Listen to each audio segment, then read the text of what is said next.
பரலோகத் தொடர்பில் பரிசுத்தவானின் அனுபவம் என்று 21 நாள் ஜெபத்தில் தொடர்ச்சியாய் கர்த்தருடைய வார்த்தை பேசப்பட்டு வருகிறது. அதில் இன்றைக்கு 20வது நாள் காலை. கர்த்தருடைய நாமத்திற்கு ஸ்தோத்திரம். ஜெபம் பெரிய ஆசீர்வாதம்.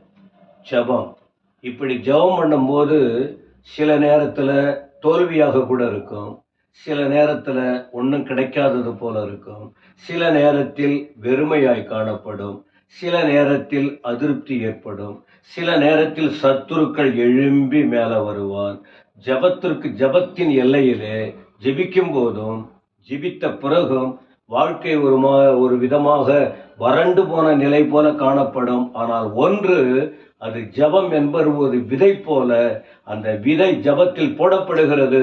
ஒரு நேரம் வரும், அப்படியே வளர்ந்து பலன் கொடுக்கக்கூடிய ஒன்று என்ற விசுவாசம் இருக்கிறதினால் இந்த நாட்களில் இந்த ஜபங்களை நாம் வைத்திருக்கிறோம். இன்றைக்கல்ல பல வருடங்களாக இப்படிப்பட்ட ஜபத்தை வைத்து எத்தனை சோதனைகள், போராட்டங்கள், மரண நிலைகள், கண்ணீர், கவலை, வேதனை, இழப்பு, சஞ்சலம், தவிப்பு, தத்தளிப்பு, பலவித கண்ணீரின் அனுபவங்கள், கவலையின் அனுபவங்கள். ஆனால் ஜபத்திற்கு நிச்சயம் பதில் உண்டு என்ற அனுபவத்தோடு இந்த காலை வேளையில் இந்த வார்த்தையை உங்களுக்கு நான் அறிவித்துக் கொண்டிருக்கிறேன். இன்றைக்கும் எசேக்கியா என்ற தேவ மனிதனின் தெய்வீக தொடர்பு என்ன நடந்தது?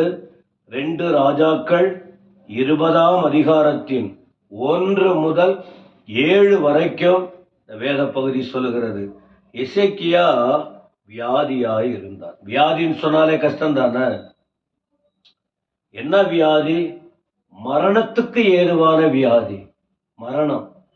அப்போ சாக போறார், அவ்வளவுதான். சாக போகக்கூடிய அளவுக்கு, மரித்து போகக்கூடிய அளவுக்கு அவர் சரீரத்தில் வியாதி வந்துவிட்டது. இத ஆண்டவரே சொல்றாரு. தீர்க்கதரிசி ஏசாயா போயிட்டு எசேக்கியா கிட்ட ஒரு விஷயத்தை சொல்லிட்டு வா, அவ்வளவுதான் போதும். அவன் ராஜ்யபாரம் பண்ணினது, அவன் வாழ்க்கையில் உள்ள நன்மை தீமை எல்லாம் எனக்கு தெரியும், போதும். அவன் மரிக்க போகிறான், நீ போயிட்டு அந்த வார்த்தையை சொல்லிட்டு வந்துரு, நீ மரிக்க போற, எல்லாத்தையும் ரெடி பண்ணிடு அப்படின்னு. வியாதியின் சூழ்நிலை. என்ன நடந்தது தெரியுமா? இந்த வார்த்தையை கேட்ட உடனே மற்றவங்களா இருந்தா என்ன பண்ணுவாங்க? புலம்புவாங்க. ரொம்ப அவ்வளவுதான், நம்பிக்கையெல்லாம் போயிடும். ஜபமாவது வார்த்தையாவது என்னென்னவோ அவிசுவாசம் என்னென்னவோ பேசுவாங்க. ஆனா இந்த இசைக்கு என்ன பண்ணாருன்னா ஆண்டவரை பிடிச்சுக்கிட்டாரு. எந்த ஆண்டவர் தீர்க்கதரிசி மூலமா செய்தி அனுப்பப்பட்டதோ அந்த ஆண்டவர்கிட்ட தன் இருதயத்தை ஒப்பு கொடுத்து அவர் அழுது ஜெபம் பண்றாரு. வசனம் பாருங்க, 22. அப்பொழுது இசைக்கியா தன் முகத்தை சுவர்புறமாக திருப்பி கொண்டு கர்த்தரை நோக்கி, இதான் முக்கியம், கர்த்தரை நோக்கி. எந்த ஒரு காரியத்திற்கும் அவரை தான் கேட்கணும்.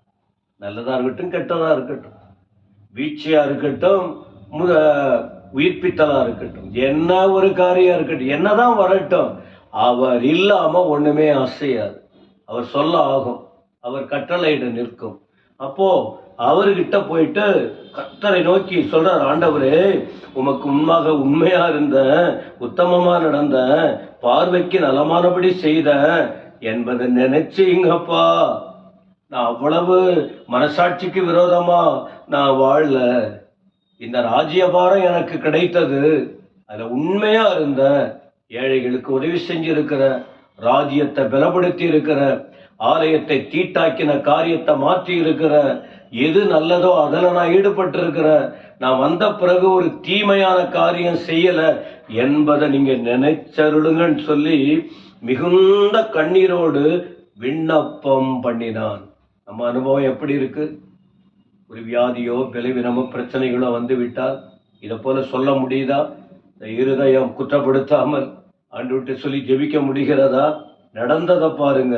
அப்பதான் ஏசாயா அந்த வார்த்தையை சொல்லிட்டு போயிட்டு கொஞ்சம் தூரம் போகிறதுக்கு முன்ன உடனே கர்த்தருடைய வார்த்தை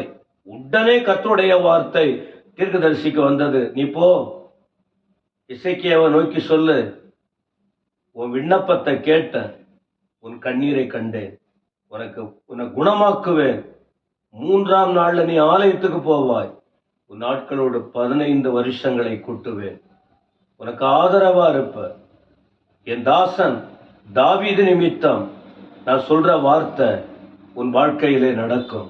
தாங்க கர்த்தர். அவ்வளவுதான். செய்தி வந்தது துக்க செய்தி. தேவ மனுஷன் செய்தது துக்கத்தோடு கர்த்தருடைய சமூகத்தில் ஜெபம். ஜெபத்துக்கு பிறகு பதில் ஆண்டவரிடத்திலிருந்து வந்தது. மரணம் இல்ல, 15 வருஷம் நீ வாழ போற, ஆலயத்துக்கு போவ, நீ குணமாக்கப்படுவாய், நீ இன்னும் 15 வருஷம் வாழ்ந்து என் காரியத்தை நிறைவேற்றணும்னு. போன பின்பு அத்திப்பழத்து அடையை கொண்டு வாருங்கள் என்றால் அவன் அவர்கள் கொண்டு வந்து பிளவையின் மேல் பற்று போட்ட போது அவன் பிழைத்தான். பிளவை வியாதி, பிளவை அப்படியே ஒரு மாதிரி ரத்தமா இருக்கும், சதை அப்படியே தெரியும், பார்க்கறதுக்கே அருவருப்பா இருக்கும், வலி தாங்க முடியாது. தேவன் எப்படிப்பட்ட சூழ்நிலையும் மாற்ற வல்லவர். கேட்கிற பார்க்கிற தேவ ஜனமே கொஞ்சம் விசுவாசம் வைங்க ஆண்டவர் மேல, கொஞ்சம் கர்த்தரை பிடித்து கொள்ளுங்க, அலையாதீங்க, அவிசுவாசம் கொள்ளாதீங்க, அலைமோதாதீங்க. இந்த தெய்வத்தை விட ஒரு வல்லமை இல்லை. இவர் வல்லமை உள்ள தேவன், இவர் குணமாக்குகிற தேவன், இவர் ஜெபத்தை கேட்கிற தேவன், கூக்குரலை கேட்கிற தேவன், கண்ணீரை காண்கிற தேவன், கண்ணீரை துடைக்கிற தேவன், கரம் நீட்டி ஆசிர்வதிக்கிற தேவன், வாழ்க்கையை மாற்றி அமைக்கிற தேவன், வல்லமையான கிரியைகளை செய்கிற தேவன், வாலாக்காமல் தலையாக்குகிற தேவன், கீழாக்காமல் மேலாக்குகிற தேவன், முடிந்தது என்று சொன்னதை முடித்து வைக்கிற தேவன். ஆனால் கர்த்தரோடு உங்க வாழ்க்கை இருக்கணும். பாவம் செய்யக்கூடாது, ஆண்டவரை விட்டு விலகி போகக்கூடாது, கர்த்தருடைய உபதேசத்தை பிடிச்சுக்கணும், வசனத்துல வைராக்கியமா இருக்கணும், ஆண்டவருக்காக வாழணும், அவருக்கு மகிமையை கொண்டு வரணும், அவரை விட்டு விலகி சத்துருவை பிரியப்படுத்தக்கூடாது. தேவன் மகிமையான காரியங்களை உங்களுக்கு செய்வதற்கு வல்லவராய் இருக்கிறார். எங்கள் அன்பின் ஆண்டவரை துதிக்கிறோம்.